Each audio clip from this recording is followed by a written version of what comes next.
साथियों, आपका स्वागत है रेडी फॉर एग्ज़ाम चैनल में। मैं आपके लिए आरआरबी ग्रुप डी से जनरल साइंस के कुछ इम्पोर्टेंट क्वेश्चन लेके आया हूँ, जो कि वन लाइनर क्वेश्चन है। तो उनकी प्रैक्टिस करते हैं। चलिए,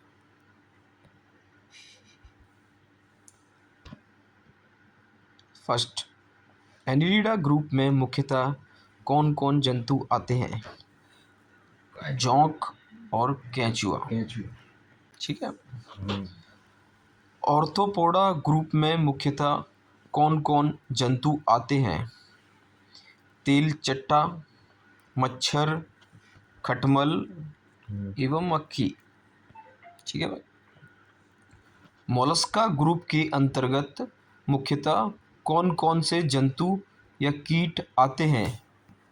घोंघा और सीपी। और भी हैं, मगर ये मुख्यतः मेन वाले। इकाइनोडर्मिटा संघ के अंतर्गत मुख्यतः कौन कौन से जंतु आते हैं? तारा मछली, ब्रिटिल स्टार। ठीक है। मनुष्य का पाचन क्रिया का प्रारंभ कहाँ से होता है? मुख से होता है। देखो, मुख से, माउथ से होता है।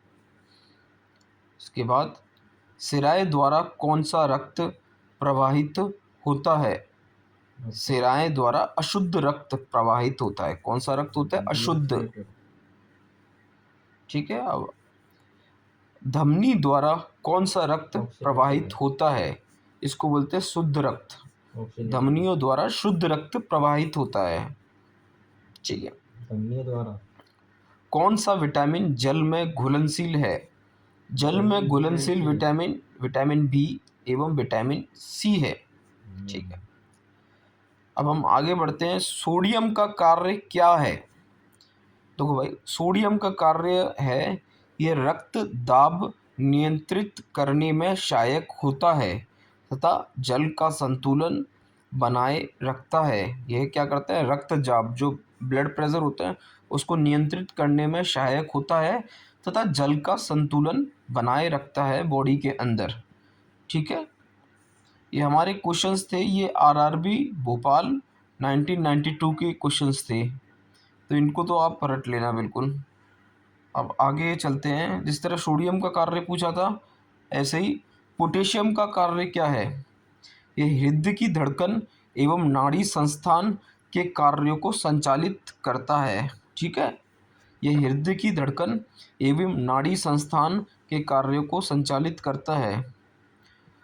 ग्लूकोज बिना ऑक्सीजन की उपस्थिति में मांसपेशियों में प्रक्रिया कर क्या बनता है? लैक्टिक अम्ल बनता है।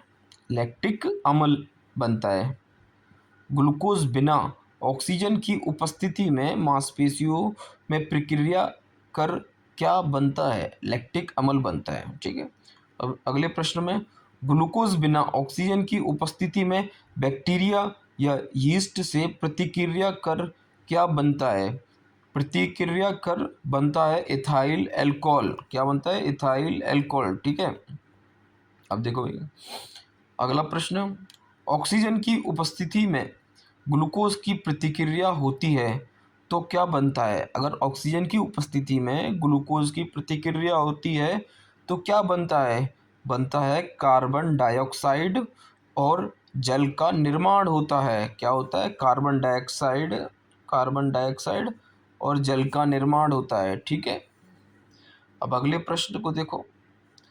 एनिलिडा में उत्सर्जन उसके किस उत्सर्जी अंग द्वारा होता है? उत्सर्जन किस उत्सर्जी अंग के द्वारा होता है? नेफ्रिडिया। उस अंग को बोलते हैं नेफ्रिडिया। ठीक है। अब अगले प्रश्न की ओर चलते हैं। मूत्र का पीएच मान क्या होता है? देखो भाई, मूत्र का पीएच मान होता है 6 स्लाइटली एसिडिक। ठीक है। मूत्र का पीएच मान क्या होता है? मूत्र का पीएच मान होता है 6, जो कि थोड़ा एसिडिक होता है। ठीक है। बहिस्रावी एवं अंतस्रावी दोनों प्रकार किस ग्रंथि में होते हैं? बहिस्रावी एवं अंतस्रावी दोनों प्रकार किस ग्रंथि में होते हैं? देखो, इस ग्रंथि का नाम होता है अग्नाशय ग्रंथि। ठीक है, कौन सी ग्रंथि होती है ये? अग्नाशय ग्रंथि, जो बाहर की ग्रंथि और अंदर की ग्रंथि दोनों के रूप में काम करती है। ठीक है, अग्नाशय ग्रंथि। अब अगले प्रश्न को देखते हैं। पीयूष ग्रंथि या पिट्यूटरी ग्रंथि को किस अन्य नाम से जाना जाता है? पिट्यूटरी ग्रंथि या पीयूष ग्रंथि को मास्टर ग्रंथि के नाम से जाना जाता है। मास्टर ग्रंथि क्यों? क्योंकि ये अदर ग्रंथियों को भी संचालित करती है, इसलिए। अगले प्रश्न को देखते हैं। स्प्रिंग को अपनी सामान्य लंबाई पर वापस लौटने के लिए लगने वाला बल कहलाता है।